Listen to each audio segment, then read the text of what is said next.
नमस्कार, आप देख रहे हैं जी न्यूज का नंबर 1 शो ताल ठोक के। ये बहस का भी नंबर 1 शो है और आज तो आप लगातार सुबह से नंबर 1 बहस जी न्यूज पर ही देख रहे हैं। क्या कमाल हो गया बिहार के अंदर। किसी ने कल्पना की थी कि ये एजेंडा जो है एनडीए का साफ हो जाएगा कि बिहार का जनादेश विपक्ष मुक्त प्रदेश। ये स्थिति आंकड़ों में दिखाई दे रही है। जैसे जैसे रुझान नतीजों में तब्दील होते जा रहे हैं, स्थिति साफ होती जा रही है। लेकिन विशेषज्ञों का मानना है कि बहुत ज्यादा परिवर्तन होना नहीं है। एक समय लगा था कि 2010 के प्रदर्शन को एनडीए पार कर लेगा, अपना रिकॉर्ड तोड़ देगा, लेकिन अभी फिलहाल वो स्थिति नहीं है। लेकिन स्थिति जो है, क्या उसकी कल्पना एनडीए ने भी की थी? हम यहाँ यशवंत सिन्हा की भी बात करेंगे, जिन्होंने ये प्रेडिक्शन किया था कि इस बार का प्रदर्शन एनडीए का जो है वो 200 पार होगा। पहली बार कुछ ऐसा राजनीतिक तौर पर उन्होंने कहा जो वाकई में भारतीय जनता पार्टी और एनडीए के पक्ष में रहा था। अब सवाल ये है कि ये जो स्थिति है जहां विपक्ष साफ होता दिखाई दे रहा है, इस पर अब विपक्ष के भी सुर साफ होने लगे हैं।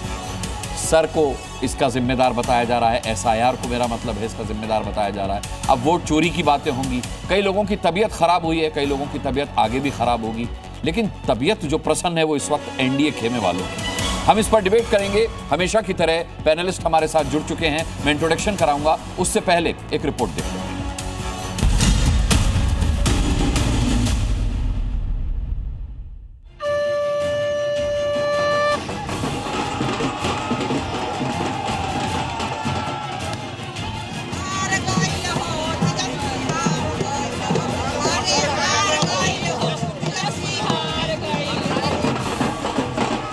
जनता ने नकार दिया इनके झूठ और फरेब और भड़प। देखिए, जीत हार की बात तो छोड़ दीजिए। अब तो बात कीजिए कि डेमोक्रेसी खतरे में है। बिहार के लोगों ने बता दिया कि बिहार को अब विकास चाहिए। ज्ञानेश कुमार गुप्ता बिहार की जनता पर भारी पड़े।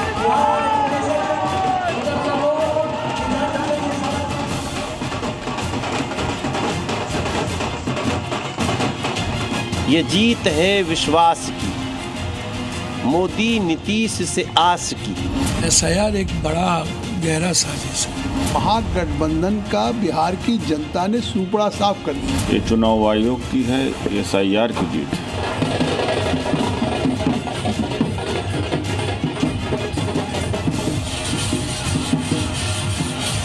प्रचंड बहुमत से ही एनडीए की सरकार बनेगी। उन्होंने पूरी तरीके से बेईमानी किया है, चोरी किया। नीतीश कुमार के करिश्माई नेतृत्व के चलते ये संभव हो।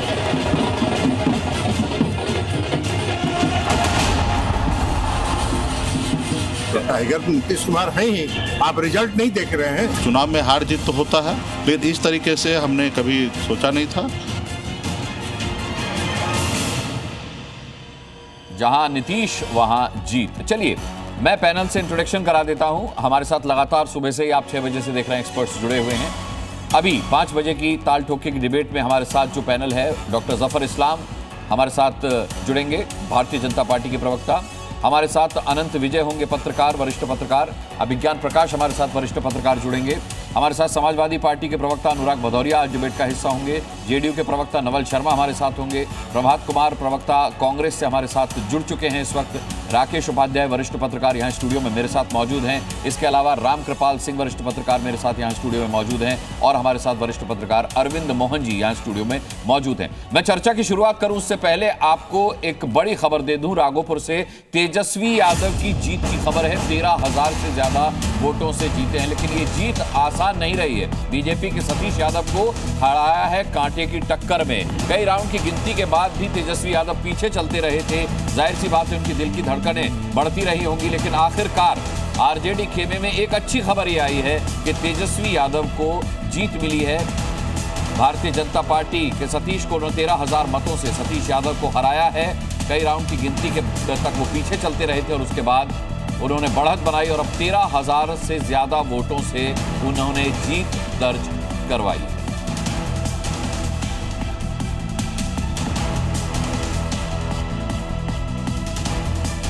चलिए शुरुआत करते हैं डॉक्टर जफर इस्लाम से, क्योंकि आज उनका दिन है। डॉक्टर जफर इस्लाम, सवाल ये है कि अब लोकतंत्र की हत्या का ऐलान हो चुका है। हम सुन रहे हैं विपक्षी पार्टियों को जिन्होंने कहा है कि लोकतंत्र के लिए घातक है, और ये नतीजे बताते हैं कि एनडीए ने पूरी तरह से लोकतंत्र की हत्या कर दी है, चाहे वो पैसे की माया हो या फिर वो वोट चोरी का प्रकोप हो। आपने आखिर लगभग 2010 को दोहराने की तरफ रुख कर दिया। देखिए मुस्कान जी, इलेक्शन तो बिहार में हो रहा था ना। हाँ। देश की एक बड़ी पार्टी है कांग्रेस पार्टी, सबसे पुरानी पार्टी है। उसके सबसे बड़े लीडर और सबसे बड़ा चेहरा साउथ अमेरिका में घूम रहे थे, देश की बुराई कर रहे थे। जनता को कैसे बर्दाश्त होगा?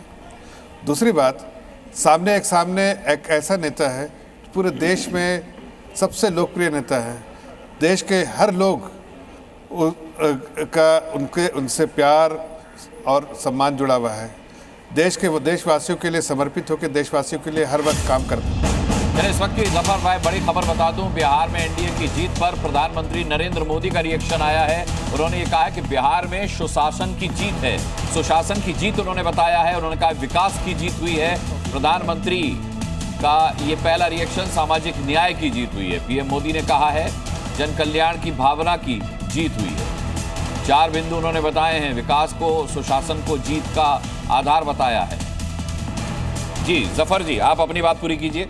मैं वही कह रहा हूँ कि देखिए, एक सामने विकास पुरुष, एक सामने जो है सुशासन बाबू।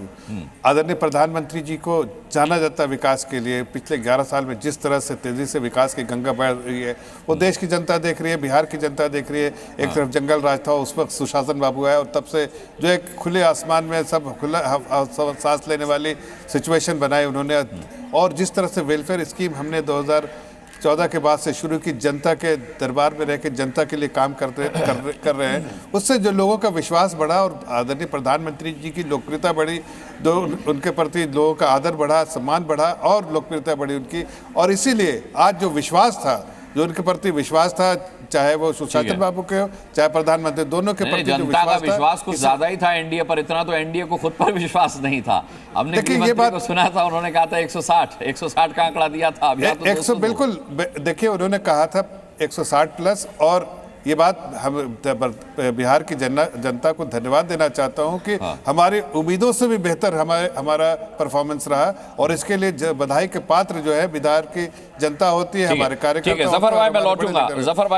एक चीज खाली कहता हूँ, 10 लाख से बस। देखिए मैं ये कहना चाहता हूँ कि जो लोग इस तरह की भद्दी शब्द का इस्तेमाल देश के प्रधानमंत्री जी के लिए करते हैं कि वोट चोर, गद्दी छोड़, इस तरह के बेतुकी बातें, और अमेरिका में जाके जो है वो साउथ अमेरिका में जाके अखिलेश यादव कह चुके हैं उत्तर प्रदेश में नहीं होने दूंगा, एसआईआर नहीं होने दूंगा। और नहीं सुनिए तो, और इस तरह की बातें जब करते हैं कि चौकीदार चोर है, तो जनता फिर खड़ी हो जाती है, जनता उसका जवाब देती है। हमें तो सिर्फ जनता के दरबार में जनता से का विश्वास प्राप्त है, उन्हीं से आशीर्वाद चाहिए था। जनता ने उनको जवाब दे दिया। आज 14 नवंबर है। आज 14 नवंबर में नेहरू जी की जयंती पर आज 95वीं बार राहुल गांधी हारे हैं। ये बताना चाहता हूं मैं। आप अपनी जीत का जश्न मनाइए, किसी की हार का गम उसको मनाने दीजिए। नहीं, मैं बता रहा हूं, आप चुटकी लेने से बाज नहीं आते। मतलब आपके पास वजह बहुत बड़ी है अपनी जीत का जश्न मनाने के लिए। अब राहुल गांधी कितनी बार हारे और क्यों हारे, इसका आकलन उन्हें करने दीजिए, इसकी समीक्षा उन्हें करने दीजिए। अच्छा, मैंने कहा आप इतना उदास क्यों बैठे हुए हैं? आप तो ना जीते हैं ना हारे हैं बिहार में, आप तो लड़े ही नहीं थे, तो आपकी उदासी का सबब क्या? अब देखिए, अब बढ़िया लगा ना आपके चेहरे पर मुस्कान आई। देखिए मैं कतई उदास नहीं हूं। मुझे तो बस चिंता ये रहती है कि देश के अंदर में लोकतंत्र बचना चाहिए।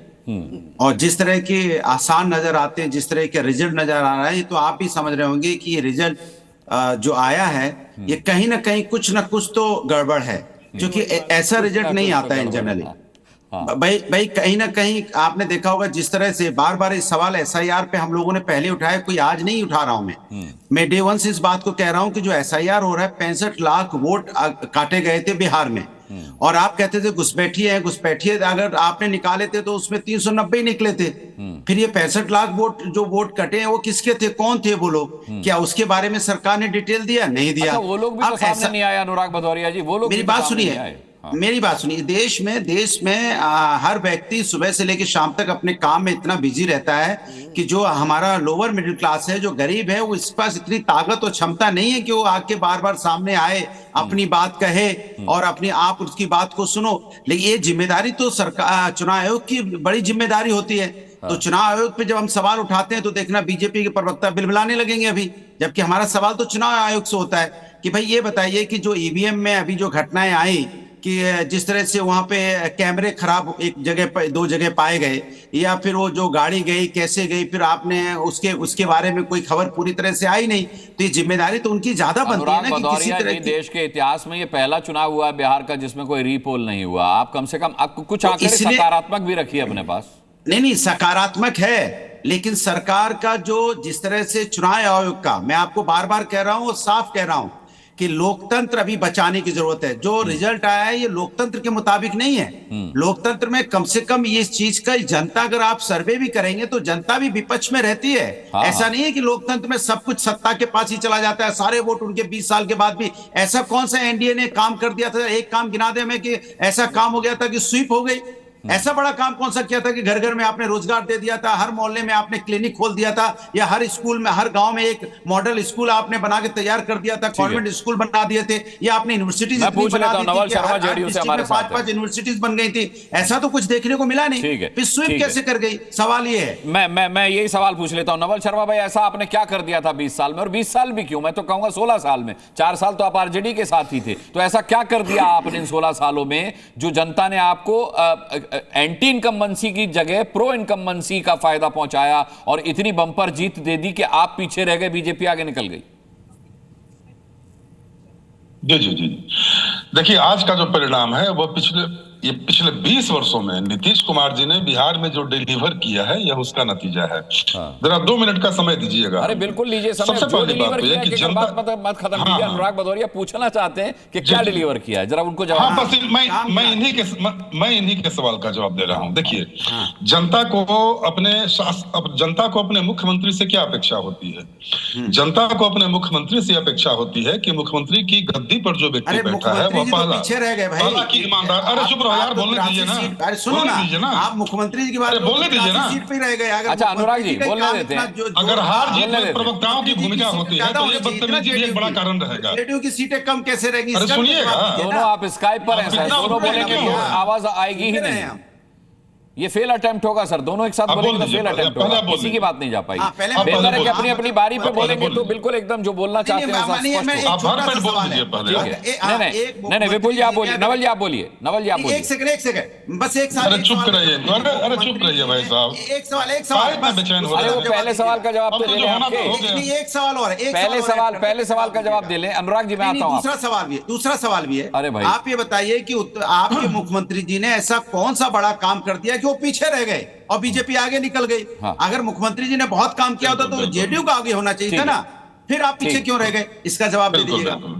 जी हाँ बिल्कुल शांतिपूर्वक सुनिए। तो मैं ये बता रहा हूं कि प्रत्येक राज्य की जनता की अपने मुख्यमंत्री से 2-3 अपेक्षाएं होती हैं, बड़ी मासूम अपेक्षाएं होती है। पहली अपेक्षा यह होती है कि जो मुख्यमंत्री की गद्दी पर व्यक्ति बैठा हो वह पूरी तरह ईमानदार हो, उसके व्यक्तित्व की इंटीग्रिटी हो और वह राज सत्ता को जन सेवा का माध्यम समझता हो, न कि अपने परिवार को घर भरने का और महल अटारी खड़ा करने का माध्यम समझता हो। तो अनुराग भदौरिया जी जिस पार्टी के प्रवक्ता हैं, तेजस्वी यादव जी जिस पार्टी के नेता हैं, तेजस्वी यादव जी की प्रशासनिक शैली, राहुल गांधी जी की प्रशासनिक शैली और नीतीश कुमार जी की प्रशासकीय शैली जमीन आसमान का अंतर है। मगर मुझे यह कहने में कोई गुरेज नहीं है कि नीतीश कुमार जी राजनीति की कोठरी में बैठे हुए एक ऐसे संत हैं जिनके व्यक्तित्व पर आज तक भ्रष्टाचार का एक छोटा धब्बा भी नहीं लगा। तो एक तो कि आपके साथ 15 वर्षों का इतिहास 90 से 2005 तक जुड़ा हुआ है। एक दूसरी बात है कि तेजस्वी यादव जी अपने पूरे तौर तरीके से कहीं यह नहीं दिखा पाए कि मेरी शैली 90 से 2005 से अलग है। अगर मैं बिहार में आऊंगा तो मैं बिहार में विकास की गाड़ी को दौड़ाऊंगा, बल्कि तेजस्वी जी में भी लोगों ने वही अक्स देखा, वही प्रतिबिंब देखा जो प्रतिबिंब लालू यादव जी में दिखती थी। ठीक है, 2020 के विधानसभा चुनाव में मैं नवल जी लौटता हूं। अभिज्ञान, क्या ये सच बात है कि तेजस्वी यादव में लालू की छवि देखी लोगों ने, उन्हें खारिज कर दिया कि भाई आएंगे तो जंगल राज की वापसी होगी? बीजेपी ने भी, एनडीए ने भी जंगल राज अपने सुशासन से ज्यादा बेचा इस बार बिहार में। एक एलिमेंट ये जरूर है अनुराग, और इसलिए है क्योंकि विमेन वोटर्स का रुझान बिल्कुल स्पष्ट है इन नतीजों से, जो कि एनडीए की तरफ है। अब इसको आप उसमें वो फैक्टर ऐड कर ले, 10,000 रुपए मिले और वो सारे बातें ऐड कर ले, लेकिन जो रुझान है, क्योंकि बिहार का पैटर्न जो रहा है वो विमेन वोटर्स का प्रो रहा है नीतीश कुमार की तरफ। ठीक है, अगर आप पुराने डाटा को खंगाल कर देखें तो इस बार भी उस बात का रेपिटेशन जरूर नजर आता है, और वो बेहतरी में नजर आता है बीजेपी के लिए भी। तो एक तो ये पॉइंट है, क्योंकि law and order directly impact करता है, और मैंने दिन में भी ये पॉइंट रखा था कि अगर पिछले 10 साल के आंकड़ों को आप निकाल कर देखें तो यूपी और बिहार की त्रासदी ये है कि माइग्रेटरी परसेंटेज जो है, काम के लिए बाहर जाने का जो प्रतिशत है, वो बजाय कम होने के बढ़ा ही है।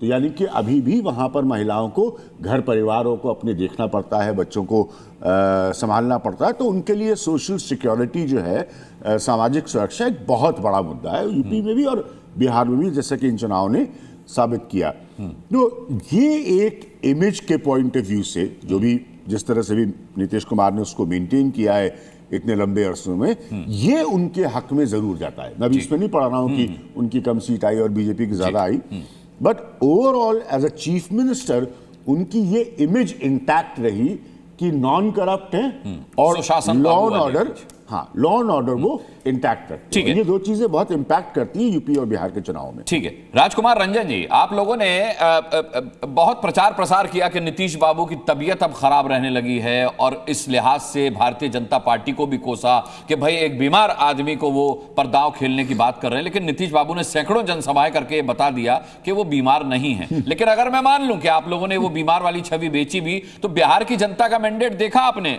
वो कहते हैं कि बीमार सीएम कबूल है, तेजस्वी यादव कबूल नहीं है। क्या गलती रह गई सर? राग जी, ये हमने नहीं कहा था। ये तो तमाम मीडिया पर उनके जो क्रियाकलाप, अरे जो आप कह रहे थे वही मीडिया दिखा रहा और सोशल मीडिया पर आप भी दिखा रहे थे। जितने सेंट्रल मीडिया से लेकर सोशल मीडिया तक सबने दिखाया।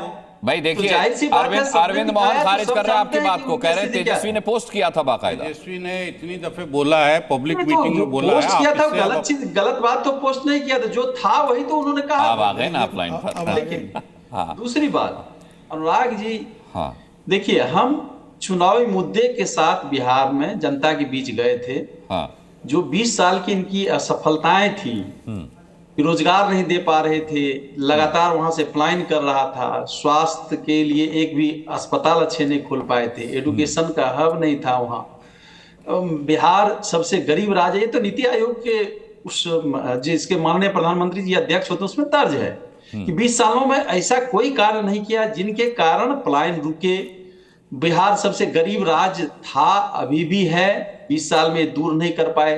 प्रति व्यक्ति आय में सबसे कम बिहार है।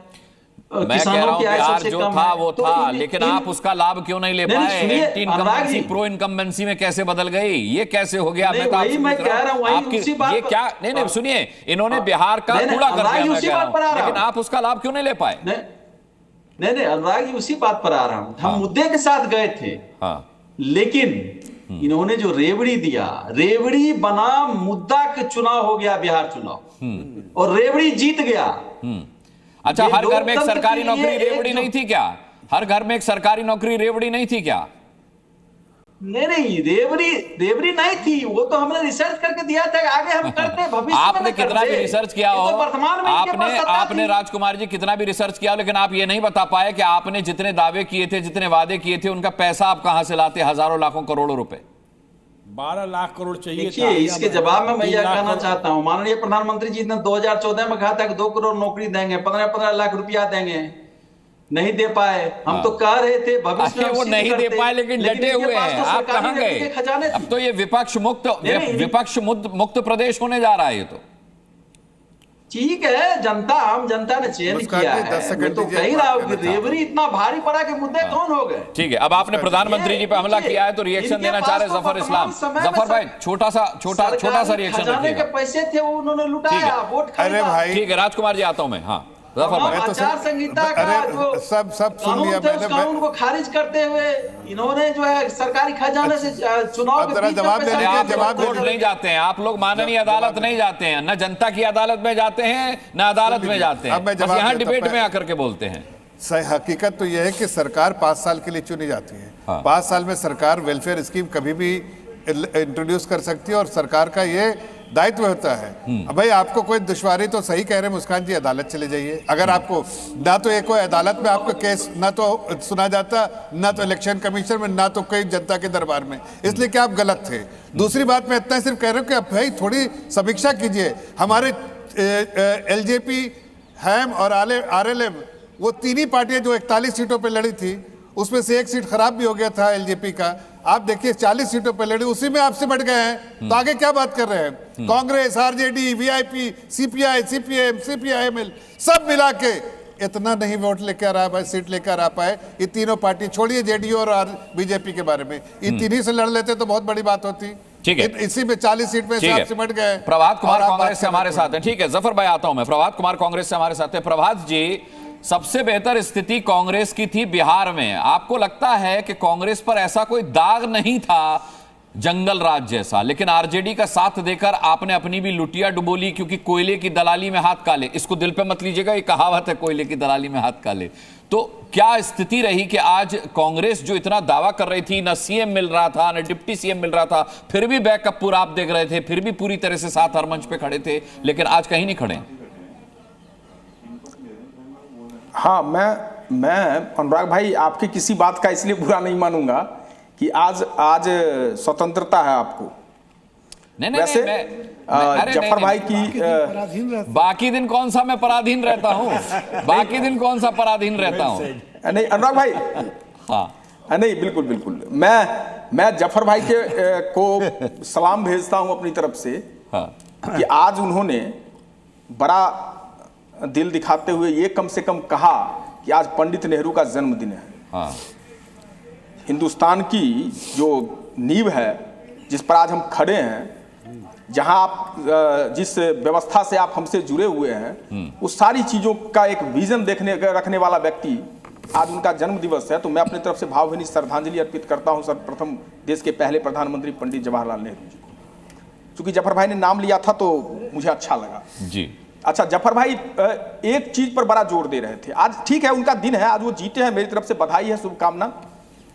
लेकिन शुभकामना के साथ एक बात जरूर रहेगा कि वो 10,000 सरकार जो आई है, तो कम से कम पलायन जो बिहार का मूल मुद्दा है, उसमें दिल्ली वाले हालात कायम ना हो जाए बिहार में। क्योंकि दिल्ली में भी 2500 रुपये देने की बात हुई थी। प्रधानमंत्री जी को मैं कोड एंड कोड कर रहा हूं कि उन्होंने मंचों से कहा था कि एक भी झुग्गी नहीं टूटेगी, जहां झुग्गी वहीं मकान। हजारों झुग्गियां टूट गई, लोग बेघर हो गए। तो दिल्ली वाला दृश्य नहीं होगा। 1 रुपए में 1000 एकड़ मित्र को जमीन भी नहीं दी जाएगी। जफर भाई बैठे हैं तो मैं आश्वस्त हूं इस बात से। मैं जवाब एक और मूल बात पे आता हूं। हाँ, मूल बात पे आता हूं। इन्होंने शब्दों की बात करी। शब्दों की मर्यादा जफर भाई प्रधानमंत्री जी से ज्यादा किसी ने गिराई है क्या राजनीति के अंदर? मुजरा, मंगलसूत्र, कनपट्टी, कट्टा, ये प्रधानमंत्री जी की भाषा नहीं होती है मेरे हिसाब से। भाई ये आप जनता को समझाते तो आज नतीजे कुछ और होते। मैं तो ये कह रहा हूं कि तो आप बड़ी अच्छी बात कर रहे हैं, लेकिन प्रधानमंत्री की मां को गाली देना आपके मंच से, वो भी अशोभनीय था, अक्षम्य था, उसको भी माफ नहीं किया जा सकता। खैर, अब भाषाई मर्यादा और अमर्यादा पर किसने गाली दी थी? क्या कह रहे हैं अनुराग भाई? हाँ। ना ऐसे नहीं। किसने गाली दी थी प्रधानमंत्री जी की? किसने गाली दी थी मुझे क्या पता सर, मेरा क्या वास्ता उससे, मंच आपका था वो। नहीं, पता कीजिए ना। नहीं, वही तो मैं कह रहा हूं। मैं तो बोल रहा हूं कि देश के प्रधानमंत्री आप पता करके जनता को बताने में नाकाम रहे। आप पता करके जनता को बताने में नाकाम रहे। अपनी नाकामी को आप मेरे ऊपर क्यों लाद रहे हैं भाई? आपको समीक्षा, अच्छा ठीक है, ये जो नैरेटिव है ना, जो अभी आपने ये अर्ध सत्य जो होता है ना, वो झूठ से ज्यादा खतरनाक होता है। हाँ, वो सही बात है, अर्ध सत्य, लेकिन ये पूरा सत्य और अर्ध सत्य ये आपको जनता तक पहुंचाना चाहिए था। बिहार में मैं चुनाव नहीं लड़ रहा था, बिहार में चुनाव आप लड़ रहे थे। बताना चाहता हूँ, इम्पोर्टेंट आप बोलने नहीं दीजिएगा। नहीं, ऐसे कैसे आप इतनी देर से बोल रहे हैं सर? बाकी देखिए 4 गेस्ट और इंतजार कर रहे हैं, और अनुराग भदौरिया इतने शांत बैठे हैं, मैं तो आज उनको साधुवाद दूंगा इस बात के लिए। अनंत विजय का पास रुख करता हूं। अनंत विजय जी, ये क्या दिक्कत है? मैं आता हूं, जफर भाई आता हूं, मैं जफर भाई आता हूं। अनंत विजय जी, क्या दिक्कत है कि हर हार के बाद आप जीतने वाली पार्टी की कमियां गिनाते हैं अपनी हार की समीक्षा की बजाय, और अपनी हार की समीक्षा करने के बाद भी आप अपनी भूल से कोई सुधार नहीं करते अपने अंदर। आज भी हम विपक्ष को उसी भूमिका में देख रहे हैं। देखिए, मैं अभी सारे लोगों को सुन रहा था। अनुराग भदौरिया जी की पीड़ा तो ये है कि अखिलेश यादव जी का स्ट्राइक रेट 18% है और योगी आदित्यनाथ का स्ट्राइक रेट 70% है। तो उनकी पीड़ा तो समझ में आती है कि उनके नेता अब बिहार आ जाइए, यूपी में अभी समय है। हाँ, मैं तो बिहार का स्ट्राइक रेट बता रहा हूँ। दोनों नेता बिहार की रणभूमि में गए थे, तो उनकी पीड़ा ये है। वहां अब आगे उत्तर प्रदेश में देखा जाएगा। लेकिन एक कहावत है ना कि कुंठा तू न गई मेरे मन से। हाँ। तो ये हार की कुंठा हताशा में बदल जाती है, जबकि इन लोगों को निराश भी नहीं होना चाहिए, ये तो हताश हो जाते हैं। दिक्कत ये नहीं है, दिक्कत ये है कि ये लोग जनता से जुड़ते नहीं है। इनको लगता है कि टीवी पर बोल के और ट्विटर पर लिख के ही नेतागिरी इनकी चलती रहेगी। ऐसा संभव नहीं है। इसके लिए आपको जनता के बीच जाना पड़ेगा, माइक्रो लेवल पर इलेक्शन को लड़ने की कोशिश जनता के बीच। जैसे राहुल गांधी और तेजस्वी यादव को ऐसे कौन गया, बताइए आप। मैं तो 16 रैलियां की राहुल गांधी ने। राहुल गांधी ने रैलियां की, टेम्पो बना, जनता उनकी यात्रा में उनके साथ जुड़ी। भले आरजेडी की जनता रही होगी, लेकिन उसके बाद वो 58 दिनों तक बिहार से अनुपस्थित रहे। कहां चले गए आप सबको मालूम है। तो अगर टेम्पो बनता है तो राजनीति में निरंतरता भी आवश्यक है। अगर आप निरंतर अपनी जनता के साथ संवाद में, संपर्क में नहीं रहेंगे। आप याद करिए, जब बारिश हो रही थी तो तेजस्वी जी घर से निकले नहीं थे, और उसी बारिश वाले दिन नीतीश कुमार ने 7 रैली की थी। बाद में एक विशेष इकोसिस्टम के पत्रकारों ने यह फैलाया कि तेजस्वी जी ने 17 रैलियां की। अरे भाई, 17 मोहल्ले में भी एक दिन में नहीं जाया जा सकता है। तो इस तरह की बातें न की राम कृपाल जी, क्या वही टर्निंग पॉइंट था जिसकी बात कर रहे हैं? बारिश वाला दिन जब तेजस्वी अपने घर बैठ गए और नीतीश बाबू निकले, और न केवल निकले बल्कि उन्होंने जनता से संपर्क भी किया। क्या उसी दिन जनता ने यह फैसला कर लिया कि जो मुसीबत में हमारे साथ है वही हमारा है, जो घर बैठ गया उसे घर बिठा देते हैं? नहीं अनुराग जी, वो एक कारण हो सकता है, लेकिन जब विकल्प चुनना हो तो किसी एक घटना से नहीं होता है। एक उनका पूरा राजनीतिक कैरियर कैसा रहा है, राजनीतिक जीवन कैसा रहा है, इस पर देखा जाता है। मैंने देखिए आपके शो में भी कहा था कि बिहार का इलेक्शन एक रेफरेंडम है। एक तरफ मोदी और नीतीश जी हैं, दूसरी तरफ आप लालू और तेजस्वी हैं, या राहुल भी कह लीजिए। इसके बीच में रेफरेंडम जो आज नतीजा आया है, वो नतीजा बहुत साफ एक तरफ ईमानदारी से कहता है। मैं अगर उसका क्रक्स कहूं तो राजनीति में सन्यासी होना अच्छी बात होती है, सन्यास में राजनीति होना बुरी चीज होती है। और मैं एक फकीरी पर 2 लाइन की बात कह रहा हूं जो मोदी और नीतीश पर लागू होती है। अलग ही मजा है फकीरी का अपना, न पाने की चिंता न खोने का गम है। ठीक है। एक दोनों की एक इमेज बनी हुई है, और दूसरी तरफ जो इमेज बनी हुई थी वो ये इमेज बनी है कि कम से कम इन दोनों की इमेज ये थी कि अगर ये कुछ देगा नहीं तो कुछ हमसे लेगा भी नहीं। उधर क्या है कि दे न दे, लेगा जरूर। अच्छा, मतलब जो अब तक का एक रहा राम कृपाल जी, मैं आता हूं। तो इसके दोनों के बीच में एक रहा है। अरविंद मोहन, आप बड़ी पैनी नजर रखते हैं, बिहार से आते। सवाल ये है कि अगर छवि का ही मामला था और सुशासन बाबू की ही छवि का मामला था, तो पीछे कैसे रह गए बीजेपी से? अब सवाल यह है कि जनता ने इतना ज्यादा छवि को महत्व दिया कि एनसीआरबी के आंकड़े भूल गए कि अपराध के मामले में बिहार नंबर 2 है। तमाम सारे मुद्दे और भी हैं जो उठाए जा रहे हैं विपक्ष की तरफ से। ये किस बात पर मैंडेट मिला है? नहीं, मैंडेट में पुरानी पॉलिटिक्स को नकारना सबसे प्रमुख है, जिसमें जाति और संप्रदाय की दोनों चीज़ें हैं। और बीजेपी ने संप्रदाय को छोड़ा नहीं, लेकिन बीजेपी उस पर गई नहीं। अच्छा, उसने जहाँ तहाँ छेड़ दिया मसला, लेकिन उसके बाद चुप्पी साध दी। कब उसको उठाया नहीं। आरजेडी और महागठबंधन की दिक्कत ये रही कि ये जाति के इस पे टिके रह गए। गवर्नेंस और डिलीवरी का असल में ये मामला है, और मंडल पॉलिटिक्स या ओबीसी पॉलिटिक्स सामाजिक न्याय के साथ या स्वाभिमान के साथ गवर्नेंस भी ला सकती है। नीतीश कुमार इसके प्रतीक हैं, और मेरे ख्याल नीतीश कुमार और नरेंद्र मोदी दोनों की इमेज यही बनी रही कि ये लोग डिलीवरी देने वाले लोग हैं। और उसी का लाभ हुआ। बीजेपी का मैनेजमेंट किसी से बेहतर था। माने ये जो लड़की जीती है गाने वाली, वो तो प्योर मैनेजमेंट का कमाल है, क्योंकि उसका पॉलिटिक्स से सब उस समाज से कोई रिश्ता नहीं था। तो बीजेपी का मैनेजमेंट भी जीता है, बहुत जबरदस्त ढंग से वो मैनेज करते हैं चीज़ों को।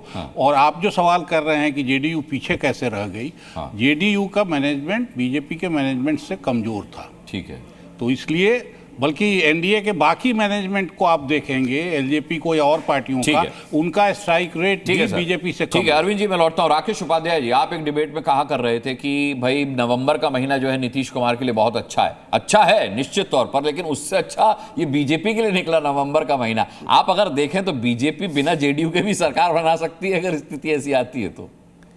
देखिए, नीतीश जी के लिए नवंबर महीना हमेशा अच्छा रहा, लेकिन बीच में जो थोड़ा वो इधर उधर चले गए थे, उसका दुष्परिणाम उनके नतीजों पर है। फिर भी बीजेपी के साथ प्रधानमंत्री श्री नरेंद्र मोदी के साथ आकर के और बिहार के लिए लगभग 1.5 लाख करोड़ रुपए केंद्र से लेकर गए, तो ये बुद्धिमानी उन्होंने एक तरफ दिखाई। देखिए, बिहार और उत्तर प्रदेश से गंगा वैली के दोनों एक प्राइम लैंड है।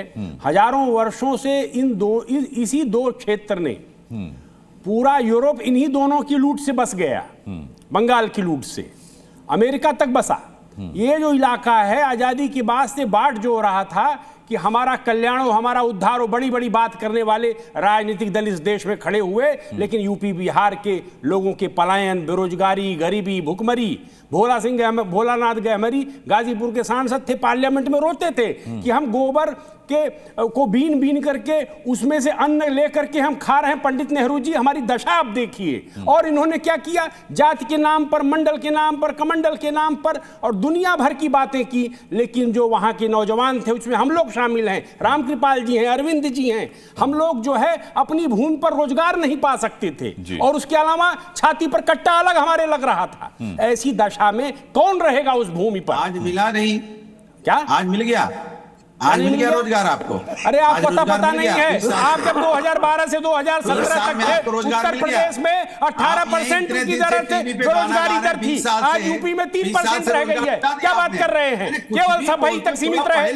अरे भदौरिया जी सुनिए, आपके मन में पीड़ा बहुत है, आपके मन में पीड़ा बहुत है। सफाई को हमेशा तकलीफ हो जाती है, और ये ध्यान रखिए, जो आपकी प्रकृति है उत्तर प्रदेश में भी आपकी यही दशा होगी। मैं फिर आपसे कह रहा हूँ, आपसे, आपके पास केवल लूटने के लिए, भाई भतीजों को देने के लिए पैसा है, गुंडागर्दी के लिए पैसा है। गुंडागर्दी बिल्कुल, देखो यही पर गुंडागर्दी करते हो सब लोग बैठकर, केवल दिन रात टीवी पर बकवास करनी है। अरे काम करो क्षेत्र में जाकर, इतना काम क्षेत्र में करके विधायक हो जाते हैं। केवल भाषा की, केवल जो है, अरे इस देश में ध्यान रखो, इस तरह से विनम्र बनना सीखो, पहले विनम्र बनना सीखो, ऐसे ही हारते रहो। ठीक है राकेश जी, अच्छा राकेश जी रुक जाइए, आपस में मत लड़िए, विनम्र बनो, आपस में मत लड़िए। सफाई का जो गुरूर है, दूर हो जाएगा तुम लोग। 15 साल पे कह रहे हो, आगे तुम देख लेना, 2027 आ रहा है। अच्छा ठीक है, अच्छा 2027 आ रहा है, आप बोलना शुरू करिए तो चुप हो जाएंगे। अभी क्या जी, सवाल ये है कि विपक्ष के मुद्दे जितने भी जायज जनता तक कन्वे नहीं हुए, जनता तक कन्वे नहीं हुए, ठीक है। अरे राकेश जी रुक जाइए। पॉइंट अनुराग रख रहे हैं, इसका एक्सटेंशन अनुराग, बहुत अच्छा पॉइंट आपने रखा है जी। अगर आप हाल के इलेक्शंस को देखें, और इतनी बड़ी सफलता का दिन है आज, चूंकि बीजेपी और नीतीश कुमार का, एक फैक्टर है, अब सारे नेताओं को सोचना पड़ेगा कि जनता भी इस नजरिए से देखती कि कौन हम पर गवर्न करेगा और कौन दिल्ली से हम पर गवर्न करेगा। बीजेपी बड़ी स्ट्रेटेजिकली इस मामले को इस्तेमाल करती कि कई बार वो अपने संगठन से चुनाव लड़ती, लेकिन नेता नहीं देती, नेता चुनाव जीतने के बाद देती है। इस केस में बिल्कुल साफ नजर आ रहा है कि उस व्यक्ति, लोकल लीडरशिप के रिजेक्शन में उन्होंने डाल दिया तेजस्वी यादव को, अच्छा, और री एक्सेप्ट किया वापस 20 साल के बावजूद नीतीश कुमार को। तो ये चीज अभी क्या यहाँ करेक्शन कर दूं आपको कि इस 20 साल के शासन में 4 साल तेजस्वी यादव के डिप्टी सीएम के तौर पर भी थे, उसको भी खारिज कर दिया जनता ने। हाँ, इसलिए क्योंकि जो कि लार्जर जो आप दोनों चीजें एक साथ नहीं हो सकती ना। हाँ। एक तरफ आप उस परसेप्शन का बोझ ढोते फिरे कि साहब जंगल राज जंगल लालू के दिन याद आ गए, तो उसमें आपका वो 4 साल नेगेट नहीं होगा, आपको तो ओवरऑल पैकेज के तौर पे देखा जाएगा। आप डिप्टी सीएम रह चुके हैं। दूसरी तरफ एक कंसिस्टेंट लाइन पर जो है वो थी परफॉर्मेंस नीतीश कुमार की। अब उसके आप बहुत आलोचना कर सकते हैं, बहुत सारे क्रिटिसिज्म निकाल सकते हैं, उसमें कोई दिक्कत नहीं है, लेकिन जनता के नजरिए की हम बात कर रहे हैं। तो जब उनको अपना नेता चुनना है, तो ये मैं बार बार देख रहा हूं चुनावों में कि वो अगर संगठन नहीं है तो फिर इंडिविजुअल के फर्स्ट ऑप्शन में वो एक्सपीरियंस पे जाते हैं, तजुर्बे पे जाते हैं। और इसके मैं बहुत उदाहरण दे सकता हूं, और यहीं पर कांग्रेस जो है वो अपनी रणनीति में मात खा गई, क्योंकि उसके पास कोई ऐसा फॉर्मूला, चेहरा, मैनिफेस्टेशन कोई इस किस्म का नहीं था जो कहे कि ये लीजिए, ये हम आपको बिहार के लिए ऑफर कर रहे हैं। ऑफर करने के लिए उनके पास अल्टीमेटली तेजस्वी यादव था, जिसको कि जनता ने रिजेक्ट कर दिया।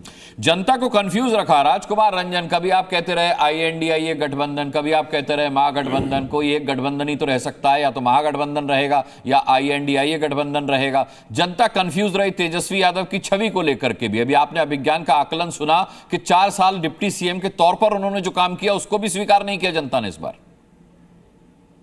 नहीं, जनता ने तो स्वीकार किया, और जनता को हमने जो जिन मुद्दों के साथ हम चुनाव में गए थे, वह मुद्दा हमने प्रमाणित किया था। 17 महीनों की सरकार में जो 2020 के चुनाव में हमने जो वायदे किए थे उसको पूरा किया था। हम इस तरह के वायदे नहीं किए थे कि 2 करोड़ नौकरी देंगे और 15-15 लाख अकाउंट में जाएगा और बाद में उसको हम जो है खारिज कर देंगे। तो हम तो जो वादा किए थे गए थे। जनता 2014 भी समझ में रही थी, 19 में भी आ गए मोदी जी, 24 में भी आ गए मोदी जी। आप अभी उसी का छोर पकड़े बैठे हुए हैं, बताइए आप। नहीं, छोर नहीं, मैं तो एक उदाहरण दे रहा हूं मुस्कान जी, कि उस उदाहरण से आप समझ पाएंगे कि जो मैंने कहा था वायदे उसने पूरा किया, और जो बीजेपी ने कहा उसको पूरा नहीं किया। दूसरा संदर्भ है कि देखिए, मैं तो पहली बात तो यह कहा पहले ही कि रेवड़ी लोकतंत्र का देखिए सबसे बड़ा दुरुपयोग जो हो रहा है, रेवड़ी कल्चर अगर बट जाएगा, आप भी जानते हैं कि आज का समय फटाफट समय। रेवड़ी नहीं थी क्या? आप बताइए, 200 यूनिट बिजली फ्री रेवड़ी नहीं थी? आपका जो तेजस्वी संकल्प था, जो तेजस्वी प्रण था, शायद है ना ये घोषणा पत्र, तेजस्वी प्रण, ये इसमें जो वादे थे वो रेवड़ी नहीं थे क्या? नहीं, रेवड़ी इसलिए नहीं कहा जा सकता है क्योंकि हमने तो जो वादा किया उसको पूरा किया। ये रेवड़ी सरकारी खजाने से निकाल के आप जनता को लोग लुभावन पैसे, सरकार के पैसे को टैक्स देके चुनाव के ठीक 1 महीना पहले और चुनाव के बीच में आप रुपया डाल देंगे। तो रेवड़ी तो ये है, सरकारी खजाने से पैसा निकाल के, कोई योजना नहीं है, पूर्व नियोजित योजना नहीं है, कोई डेवलपमेंट नहीं है। मैं नीति आयोग मैं जोड़ता हूं, राम कृपाल जी को जोड़ रहे हैं, सुन लीजिए। हाँ, ठीक है, देखिए एक चीज आप समझ लीजिए, 2014 के बाद से इस देश में एक लाभार्थी वर्ग पैदा हुआ। वो किसी एक स्टेट की बात नहीं है, जिसका घर बन गया, जिसके घर में गैस गई, जिसके घर में शौचालय बना। आप अगर उसके विरोधी लोग खड़े होकर के कहते हैं कि ये सब झूठ है, तो जिसका घर बना हुआ है वोटर तो वही है ना, वो ये देखेगा कि झूठ कौन बोल रहा है। आप इसका ये जो जवाब दे दीजिए। सुन लीजिए इसके बावजूद बिहार सबसे गरीब राज्य क्यों है? ये रेवड़ी ग्रोइंग इकोनॉमी, मैं पूरे देश की बात कर रहा हूँ। कृपया जवाब दे रहे आपका सवाल मिल गया। कृपया सुन ले। आप ये बताइए कि 80 करोड़ लोगों को जो खाना दिया जा रहा है राशन फ्री, वही बिहार के लोगों ने कहा कि मोदी जी मेरे बच्चे मुझे छोड़ गए, लेकिन मोदी जी खाना खिला रहे हैं, ये तक बोला महिलाओं ने। आप जमीनी यथार्थ पर जो काम हुआ है, बहुत अच्छी बात है, आप उसको मत झुठलाइए और इन चीजों को आप रेवड़ी मत कहिए। इस देश में अगर 80 करोड़ लोगों को कोविड के दौर में शुरू हुआ, वो रेवड़ी नहीं है। अगर महिला को घर मिला है रेवड़ी नहीं है, अगर से सिलेंडर मिला है वो रेवड़ी नहीं है, वो इज्जत दिया है उसको, महिला के नाम पर घर हुआ, वो उसका एम्पावरमेंट है जिसको आप लोग नहीं समझेंगे। उसी कारण आज आप लोग उनसे पूछा था कि किया क्या है, यहाँ पर आपको सब बता रहे हैं कि किया क्या है। ठीक है नवल शर्मा कुछ कहना चाह रहे हैं। मुस्कान जी मैं भी कुछ कहना चाह रहा हूं। मैं जफर भाई आता हूं आपके पास, समय है मैं आपको मुस्कान जी, मेरा कंसर्न यह है कि तेजस्वी यादव जी को अपनी पूरी राजनीतिक शैली के रीस्ट्रक्चरिंग की आवश्यकता है। कैसे?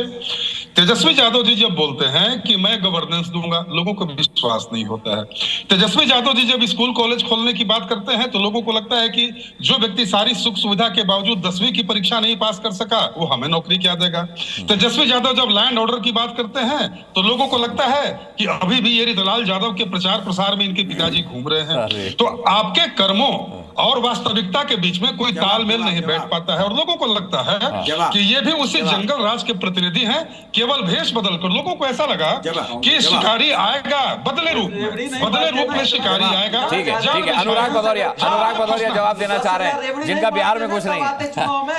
जवाब देखिए ये भूल गए मैं जवाब दे दूं। अनुराग भदौरिया बोलिए। देखिए इन्होंने ये भूल गए कि मोकामा में जो चुनाव लड़ रहे थे जंगल राज नहीं था, फिर भी कैसे जीत गए वो। उनके ऊपर हत्या का आरोप लगा, जेल गए, फिर भी जीते हैं ना वो। तो इसके मतलब कि आप जंगल राज तो आपकी सरकार में है, हत्या का आरोप लगने के बाद अगर व्यक्ति जीत जाता है तो आप समझिए तो आप भाई। अरे मैं बोल रहा हूँ मोकामा जीत, अरे सुने मोकामा जीत गए ना उनके प्रचार के लिए। अरे सुन लीजिए मोकामा जीत गए ना, तो मैं कह रहा हूं कि जिनकी आप बात कर रहे हैं कि साबुद्दीन के बेटे बता दीजिए आप किस हत्या का आरोप लगा था। इसलिए मैं कहना चाहता हूं कि अगर जंगल राज तो बीजेपी की सरकार में था फिर भी जीत गई, तो ये चिंता का विषय है कि नहीं। जंगल राज वाली पार्टी अगर जीत रही है तो कहीं ना कहीं कुछ तो काला है, कहीं जंगल राज वाली पार्टी जफर इस्लाम आपकी पार्टी को जंगल राज वाली पार्टी कह रहे हैं, और जिस पर माननीय कोर्ट ने टिप्पणी में जंगल राज कहा था उस पार्टी के साथ खड़े हुए हैं जफर इस्लाम।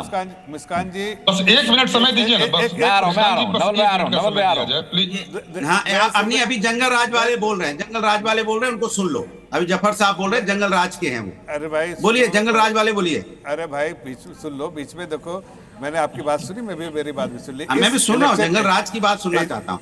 इस इलेक्शन में 3 बड़े मैसेज है। पहला मैसेज ये है कि एसआईआर कामयाब हो गया। एक मिनट, दूसरा मैसेज जवाब भी आप देंगे। अब आरजेडी का जवाब भी अनुराग भदौरिया देंगे, कांग्रेस का जवाब भी अनुराग भदौरिया देंगे, अब बीजेपी का जवाब भी अनुराग भदौरिया देंगे। अनुराग भाई सुन लो यार, थोड़ा पेशेंस रखिए, फायदा होगा। भाई सबसे पहले बात तो कि प्रशांत किशोर कितना भी नॉइस किया लेकिन वो उनका पॉलिटिकली प्रोफेशनली सब खत्म हो गए। दूसरा है कि जो भी पार्टी कांग्रेस के साथ आती है वो फिनिश हो जाती है। महाराष्ट्र में देखिए ठाकरे कहाँ सर, ये अनुराग भदौरिया बैठे तो कांग्रेस के साथ उत्तर प्रदेश में इतना बढ़िया प्रदर्शन किया। दो लड़के आए थे वो भी खत्म हो गए थे। आपको याद होना चाहिए 2022 में बताइए आप उसके आप बिहार में अभी आरजेडी भी खत्म हो गई है। आगे आने वाली जो भी पार्टियां उनके साथ आएंगी सब खत्म होगी और अगले बार ये भी खत्म होंगे, फिर से खत्म होंगे। देखिए आप फिर से खत्म होंगे, याद रखिएगा।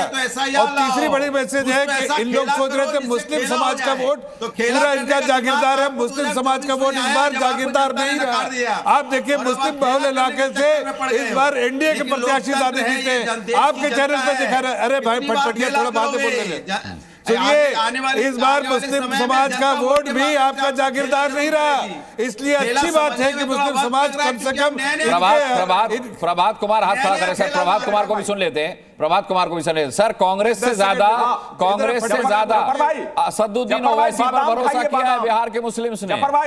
ये बहुत बढ़िया सर, कांग्रेस से ज्यादा बिहार के मुसलमानों ने असदुद्दीन ओवैसी पर भरोसा किया है। इस पर जरा जवाब दे दीजिए। एक मिनट अनुराग भाई, मैं जफर भाई की बात का जवाब दूं, फिर आपकी बात का जवाब। मेरी बात का जवाब नहीं देंगे आप। जफर भाई बादाम खाइए। 24 में अनुराग भाई सुन तो लीजिए।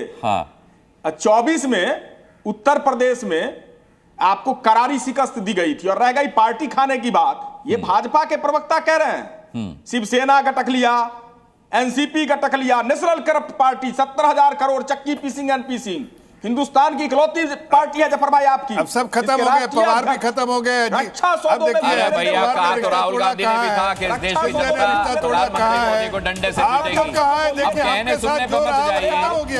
आपने मेरे सवाल का जवाब नहीं दिया कि बिहार में मुसलमानों ने कांग्रेस से ज्यादा भरोसा MIM पर किया है, सदुद्दीन ओवैसी पर किया है। ये आपके लिए भीतर जाकर आत्ममंथन का, आत्मा की तहों में जाकर के आत्ममंथन करने का दौर है। बहरहाल टैली बता दूं आपको, फाइनल जो रुझानों की है 203 बीजेपी प्लस, 34 आरजेडी प्लस, ये अभी की स्थिति है। अन्य के खाते में 6। अगर आप बात करते हैं बीजेपी 92, आप देखिए 83 के आंकड़े पर है जेडीयू और 26 पर आरजेडी, कांग्रेस 5 पर। तो कुल मिलाकर के अब इसके आसपास ही फाइनल टैली होने वाली है, जब फाइनल नतीजे आ जाएंगे। आज की डिबेट में शामिल होने के लिए सभी पैनलिस्ट का बहुत बहुत धन्यवाद करना चाहूंगा। आप दर्शकों का भी ताल ठोक के देखने के लिए बहुत बहुत धन्यवाद। कल शाम 5 बजे फिर किसी मुद्दे के साथ ठोकेंगे ताल, पूछेंगे सवाल। तब तक के लिए अपना बहुत बहुत ख्याल रखिएगा। नमस्कार।